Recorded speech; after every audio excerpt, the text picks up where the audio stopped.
Peace. It's your boy E. Russ, Romello Scuzz, Outspoken 520 Boxing. We have some news. Actually, it been reported this past weekend. It involves in the 147 welterweight division. Jaron Bout Ennis. He's the current IBF full champion after Terrence Bud Crawford was stripped after he beat Errol Spence Jr. last year. 2 months later, he was stripped, and IBF elevated Jaron Bout Ennis as the full champion. The IBF has ordered him a mandatory fight with Cody Crowley. The target date is for Cinco de Mayo on the co-main event of the Canelo fight. Whoever Canelo chooses to fight, that remains to be seen. But the IBF has ordered Jaron Bout Ennis mandatory to fight Cody Crowley. March 1st, supposedly negotiations supposed to be going now, and the deadline date is March 1st into a purse bid. Now, if rumor has it, if Cody Crowley don't accept, he will be suspended. Not suspended, but he will be out of the IBF rankings. He's number 2 in the IBF rankings. Jaron Bout Ennis is 31-0, 28 wins by way of knockout, and Cody Crowley is 22-0, 9 wins by way of knockout. I think it's a big test for Jaron Bout Ennis. I think it's the fight he kind of need at the moment. Cody Crowley, he can fight, and he's very aggressive. He's slick and aggressive. He reminds me of a Caleb Plant in the 147 division. Caleb Plant is slick, high IQ, that understands distancing as well. He's slick. Jaron Bout Ennis, everybody knows him. Tall, can fight from both stance, orthodox or southpaw. Power, fast. He's a young phenom. I will say that he's on the way to superstardom once he get his boxing path in check. But again, IBF has ordered that fight, and I think this is the fight that he needs to get to the next level as far as getting better opponents.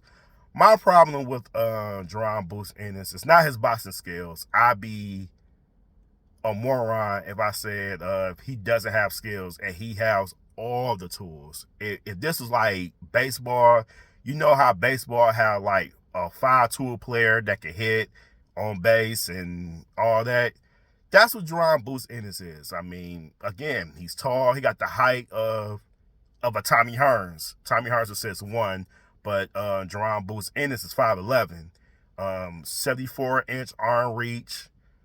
He got power, he got speed, he got everything. You know what I'm saying? Footwork, good timing. He's the real deal. He's the real deal. But my problem with him is opponents. It's not his fault. Mostly it's not his fault, but some of it is his fault. As he doesn't have a promotional home. I mean, he was with Showtime, but as you know, Showtime doesn't do boxing anymore. So, and he's in a legal battle. He's in a legal battle with the widow of Cameron Duncan. That was his promoter. Cameron Duncan has transitioned. He died this past January. So, and he's in a legal battle, and his wife is taking over the business. So he's trying to get Bout's trying to get from her to seek opportunities elsewhere. So that's always a problem in boxing, because you don't have a direction. You just in legal battles, and you're not gonna get the fights you claiming you deserve. It's been a lot of static that he should fight Bud Crawford, And let me just say, Bud Crawford is on another level, not by talent and nothing like that. I'm talking about stature and boxing. I mean, this man just came off his biggest victory of his career and made 25 million. There's no money in the Boots and Crawford fight. I mean, you got to understand the business of boxing. Yes, it stinks and all that, and the hardcore boxing fans want that fight. But again, man, it's levels to this. It's levels. I mean, everybody, every pugilist that's ever been in the sport of boxing has to go through this. It's levels. You got to go different levels, and you can't skip the steps to be the top brass or go after the top brass of the division. Everybody went through it. Ali, Ray Leonard, Marvin Hagler, Floyd, Roy Jones. The list goes on and on. And I understand he want to test his greatness to the top brass, but Bud's on another level on that. And Bud is 36 years old, going on 37 this year, and he's looking for the money fights. That makes sense. That's a business decision. It's not like he's ducking because, or he not paying attention to Boots. I'm sure he's a pugilist. I'm sure he's paying attention to all the people that's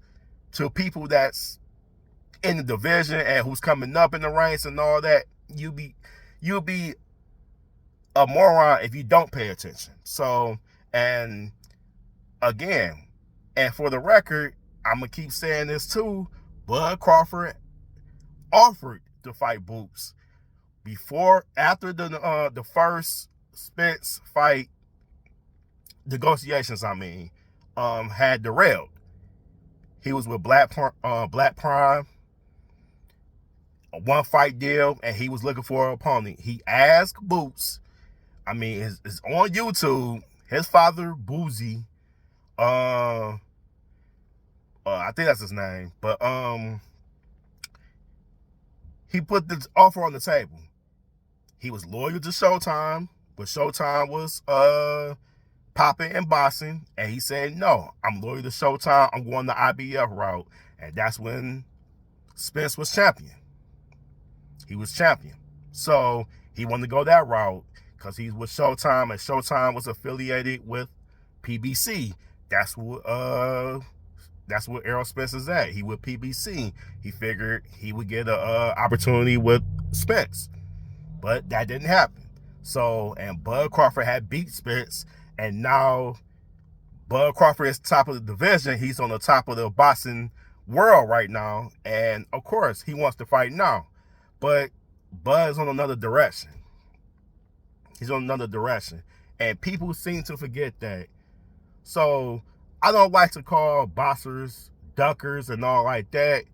But some boxers, I feel like is ducking. I'm not going to say names. But again, Bud is not ducking Boots. I'm going to say that again. He's on a different, if this is like taxes, he on another tax bracket. You know, not to shame and not to downgrade Boots' talent, because he is talented. I'm a fan of his. But again, you got to use common sense. When the person made $25 million on pay-per-view multiple times, and a person been pay-per-view on undercards, that doesn't make sense. If I was Bud, I feel like I'm downgrading. Bud wants Canelo. He wants Jamel Charlo. He wants people that got cachet in the sport of boxing. And Boots is coming. He is coming. I'm not saying he's not going to never get there, but it's levels to this. So, but again, back to the topic, I think him versus Cody Crowley is a good project to get to the next level. That's my main gripe with Boots Ennis, because he doesn't have the opponents, and also he never been tested. He was tested against Karan Chu-Kazan. I think that's how you say his name. I can't really pronounce his name. He was on the when he was on the undercard of Tank Davis when he fought Hector Garcia. So, but again, I mean, he just need better opponents and he need to be tested. Once he can master those two things, I think he'd be ready for the big dogs and the bigger names. But until then, he's not there yet. The talent is there, but the cachet is not. He got to do more. And another thing with this Cody Crowley fight that's supposed to happen on May 4th, Cinco de Mayo, on the undercard of Canelo, that's another boost for him. That's another boost. He has to master the levels first before you get the big fights. Everybody done it. Everybody has to do it when you're a pugilist in the sport of boxing.